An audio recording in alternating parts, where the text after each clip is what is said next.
ഇത് മാസ് മോട്ടോഴ്സിൽ നിന്നാണ്. നമ്മൾ ഹോണ്ട ഡി വണ്ടിയുടെ 1-2 കംപ്ലയിൻറ്റുകളായിട്ട് വന്നതാണ്. ഒന്ന് ബ്രേക്ക് നമുക്ക് ചെക്ക് ചെയ്യാൻ പറഞ്ഞിട്ടുണ്ട്. അപ്പോൾ ബ്രേക്ക് ലൈൻഡറിൻ്റെ കംപ്ലയിൻ്റ് ഉണ്ട്. അതേപോലെ സെൽഫ് വർക്കിംഗ് അല്ല, ഒരു മിറർ മാറ്റാൻ പറഞ്ഞിട്ടുണ്ട്. അതേപോലെ തന്നെ സീറ്റിൻ്റെ ലോക്കും പ്രോപ്പറായിട്ട് വർക്ക് ആവണില്ല.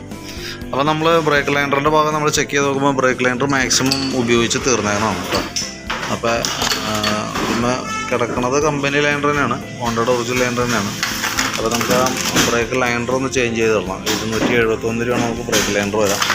പിന്നെ അതേപോലെ തന്നെ സീറ്റ് കറക്റ്റായിട്ട് വർക്കാവാത്തതിൻ്റെ കാരണം ഈ ക്യാച്ചറിൻ്റെ കംപ്ലയിൻ്റ് ആണ്.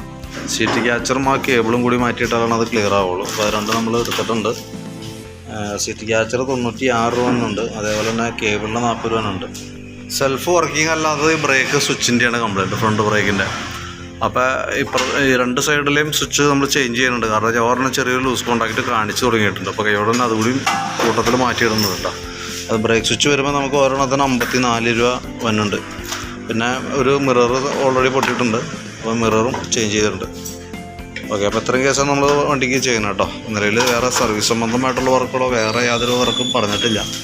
ഈ പറഞ്ഞേക്കുന്ന കേസ് മാത്രമാണ് ചെയ്യാൻ പറ്റുന്നത്. പിന്നെ നമ്മൾ നോക്കുന്ന സമയത്ത് ഈ ആക്സിലേറ്ററിൻ്റെ കേബിളൊക്കെ ആ ടൈറ്റ് കാണിച്ചു തുടങ്ങിയിട്ടുണ്ട്. അപ്പോൾ തൽക്കാലം നമ്മൾ അഡ്ജസ്റ്റ് ചെയ്താൽ ഇടണേ, വേറെ ഒന്നും ചെയ്യണില്ല. ഈ പറഞ്ഞേക്കുന്ന വർക്ക് മാത്രമേ ചെയ്യണുള്ളൂ. ബ്രേക്കിൻ്റെ ലൈൻഡർ മാറുന്നുണ്ട്, ഒരു മിറർ, സീറ്റ് ലോക്കിൻ്റെ ക്യാച്ചറും സീറ്റ് കേബിളും, അതേപോലെ ഫ്രണ്ട് ബ്രേക്ക് സ്വിച്ചുകൾ. ഓക്കെ, അപ്പോൾ ഞാൻ അതിൻ്റെ ഡീറ്റെയിൽസ് ഒന്ന് എസ്റ്റിമേറ്റ് ആക്കിയിട്ട് അതിൻ്റെ ഡീറ്റെയിൽസ് വാട്സപ്പിലേക്ക് ഒന്ന് സെൻഡ് ചെയ്തോളാം കേട്ടോ. അതൊന്ന് നോക്കിയിട്ടൊന്ന് റിപ്ലൈ ഇട്ടേ. വർക്ക് കംപ്ലീറ്റ് ആക്കി വിളിക്കാം.